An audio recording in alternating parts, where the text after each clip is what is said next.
This week marks the start of, okay, but what about a White History Month?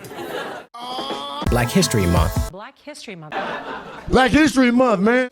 While Black History Month can be commemorated all year, in North America, it's marked every February. I don't like how they gave us the shortest month of the year, man. Always cutting corners on the blacks. But I think we deserve at least a 30-day month. It's also the coldest month of the year, just in case we wanted to have a parade. What we now know as Black History Month had its beginnings as Negro History Week, which was invented by the famed historian, educator, and activist Carter G. Woodson in 1926. Woodson is the only person whose parents were former slaves in the US to obtain a PhD in history. He went on to become one of the biggest figures in Black history. As a journalist, author, and historian, Woodson dedicated his entire life to raising awareness of African American history. In 1926, Carter G. Woodson, with his organization, the Association for the Study of African American Life and History, initiated Negro History Week in February. When he began Negro History Week, the second week in February, he had two objectives: to prove to white America that blacks had played important roles in the creation of America and deserved to be treated equally as citizens, and second, to increase the visibility of black life and history. Negro History Week was a direct challenge to traditional curricula of the time period, which often degraded and dehumanized black people. Negro History Week was also inextricably linked to black calls for social and political equality. More than just a chance to talk about a few notable achievements, Negro History Week was a call to action. How did we end up with the shortest month? That's a great question. Dr. Woodson wanted to acknowledge President Abraham Lincoln and Mr. Frederick Douglass. Hey, aren't you Frederick Douglass?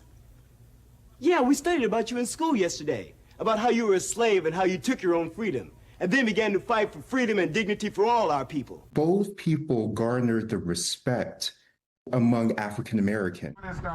On urban historian Sherman Thomas's Black History Month bus tour. And if you look out of what is now the East Windows, that is the building where the birth of Black History Month happened. All roads lead to this former YMCA, one of the first to welcome Black Americans. Here in 1915, Carter G. Woodson, who was born to former slaves and went to the University of Chicago and Harvard, created the Association for the Study of Negro Life and History. Although Negro History Week became one of his most widely known interventions, it was only part of Dr. Woodson's efforts to develop, democratize, and disseminate information on Black history.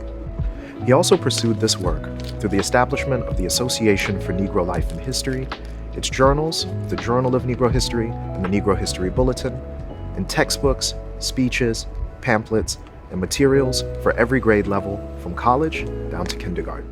In 1976, Woodson's Association for the Study of American Life and History, which sets the annual theme for every Black History Month, lobbied for Black History Week to become a month. But the week expanded to a month following the lobbying efforts of Woodson and his organization, with President Gerald Ford declaring the observance of Black History Month. Every president since then, except for Donald Trump, has proclaimed the new theme annually. Congress officially recognized Black History Month in 1986.